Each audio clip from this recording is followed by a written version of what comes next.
Oke, baik, semuanya ya teman-teman di sini. Kita akan lanjutkan untuk perhitungan contoh yang sudah kita tadi lihat ya.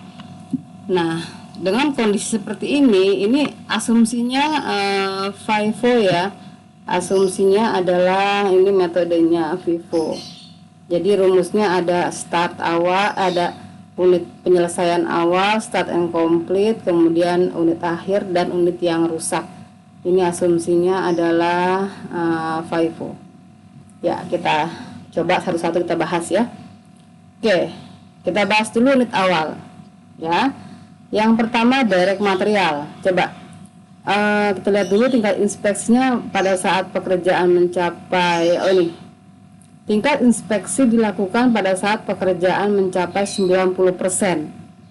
Jadi kalau misalnya kita contoh kue donat tadi, pada saat setelah digoreng dilakukan inspeksi ya. Bahan baku digunakan sekaligus pada saat awal proses. Oke. Ya. Unit awal dulu. Ya, unit awal pada periode yang lalu berapa persen? Ini 100%. Sehingga pada periode sekarang tinggal 0 ya. 0%. Ini rumusnya. 100 dikurang 100. Nah, kan persentase tingkat penyelesaian DM-nya kan sudah 100 ini ya. Nah, kita kurangi 0 kali unit awal 200 unit, jadinya hasilnya 0. Sekarang direct labor. Direct labor pada periode lalu berapa penyelesaiannya? 70% ya. 70%. Kita masukkan ke dalam rumus ini. 100 dikurang 70%. Jadinya 30 ya. Dikali unit awal 200.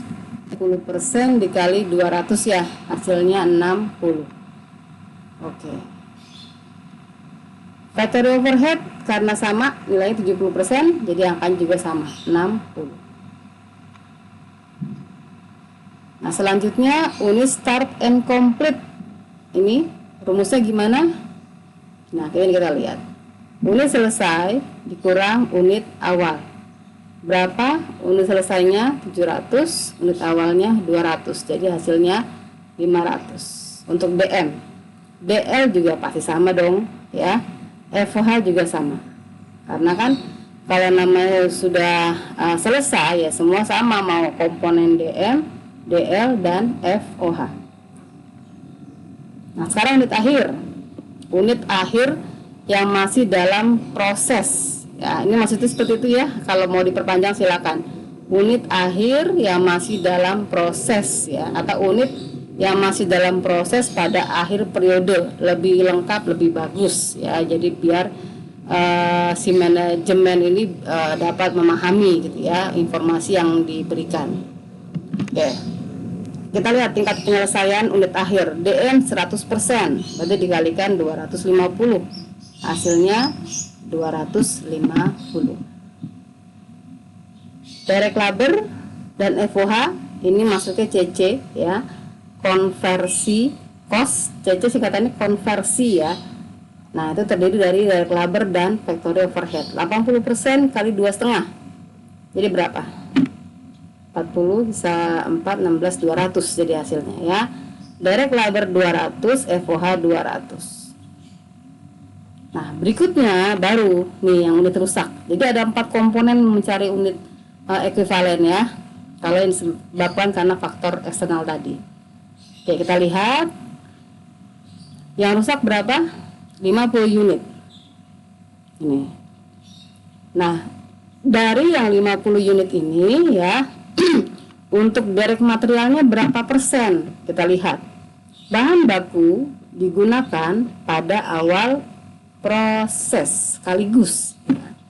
Jadi kalau buat donat, terigunya, menteganya, telurnya, apalagi itu, permipannya, gulanya, garamnya, itu semua kan di awal proses tuh ya. Pada saat mulai pekerjaan sudah digunakan semua itu ya, sudah diaduk, sudah diuleni menjadi adonan ya. Berarti kan kesimpulannya apa? Bahan baku itu sudah digunakan pada awal proses. Nah, sehingga yang 50 unit yang rusak ini atau donat yang gosong ya, itu kan bahan baku sudah digunakan semua itu di donat yang kosong, donat yang gosong tadi kan sudah ada terigunya, sudah ada mentega, sudah kecampur jadi jadi adonan ya. Jadi makanya yang rusak ini DM-nya 50. Nah, daerah Klabernya ini mengikuti inspeksi. Direct labor dan FOH ini prosentasenya mengikuti kapan dilakukan inspeksinya, kapan pekerjaan inspeksi dilakukan, yaitu pada tahap 90%. Jadi asumsinya ya tenaga kerja sudah bekerja sampai tahap 95%, sudah sampai menggoreng gitu ya. Kemudian sarprasnya sudah digunakan sampai pada tingkat 90%. Kan penggorengannya sudah dipakai ya. Minyak gorengnya sudah dipakai, gasnya sudah dipakai, ruangannya sudah dipakai, listriknya sudah dipakai. Nah, cuma baru tahap 90%. Sehingga kita kalikan 90% dikali 50. Hasilnya 45. FOH juga 45. Nah, hasil akhirnya DM 800, direct labor 805, FOH 805. Ya, jadi untuk perlakuan cost of quality ini dalam mencari unit equivalent ini penambahannya di sini aja ya, unit yang rusak. Nah, selanjutnya kalau mencari cost per unit nggak ada beda dengan yang sebelum-sebelumnya. Kalau FIFO berarti cost edit ya rumusnya. Nah, ini cost edit. Jadi rumusnya cost yang ditambahkan pada periode berjalan dibagi unit ekuivalen. Jadi cost edit aja. Jadi kita hanya lihat nilai-nilai yang ini aja nih. Cost yang ditambahkan saja. Berarti DM 9.600, DL 8 juta, FOH 6,4 dibagi dengan unit ekuivalen. Ini hasilnya. DM 12.000, DL sekian, FOH 750. Nanti mungkin bisa dicek ulang ya hasilnya, takutnya ada kesalahan hitung ya, tapi rumusnya itu tidak ada yang berubah ya, jumlahnya sekian. Oke ya. Nah, kalau sudah dapat cost per unit, kita bisa lanjut ke menghitung membuat COPR-nya ya. COPR-nya ada 3 komponen. Pertama, cost unit yang selesai atau cost unit yang ditransfer ya. Ini atau yang ditransfer ya. Transfer.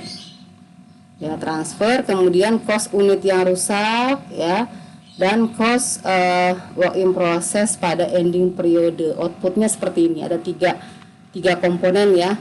Kalau untuk menghitung cost unit yang rusak ini sama ya untuk yang pada chapter sebelumnya ya. Nah, kita fokus ke ini aja. Jadi cost unit yang rusak akan dibebankan ke FOH ini ya, akan ke FOH. Perhitungannya DM-nya tadi 50, DL yang tadi 45, FOH 45 dikalikan cost per unit ya yang sudah kita hitung tadi. Baru hasilnya ini totalnya 1.404.969. Oke, akan dibebankan ke FOH. Seperti apa sih? Nah, ini jurnalnya ya. Nih. FOH kontrol 1404969. Kalau yang unit selesai masuknya kemari. Kalau ditransfer maka menjadi WIP departemen 2 ya. Totalnya dikredit WIP departemen 1. Jadi seperti itu. Cost unit yang rusak dibebankan ke factory overhead. Jadi kalau sebelumnya kan kalau nggak ada unit yang rusak, kita hanya menghitung berapa unit yang selesai dan berapa unit yang masih dalam proses. Jadi ini kayak outputnya lah gitu ya. Dari nilai rupiah yang dikeluarkan, inilah yang digunakan untuk unit yang selesai, kemudian pembebanan ke unit yang rusak, dan ke WIP akhirnya kan masih dalam proses ya, yang sebanyak 300 unit ya. Ini akan dilanjutkan pada periode berikutnya ya. Oke, ini model referensi Carter ya. Selanjutnya kita akan bahas untuk model yang referensi lain, lossnya adalah normal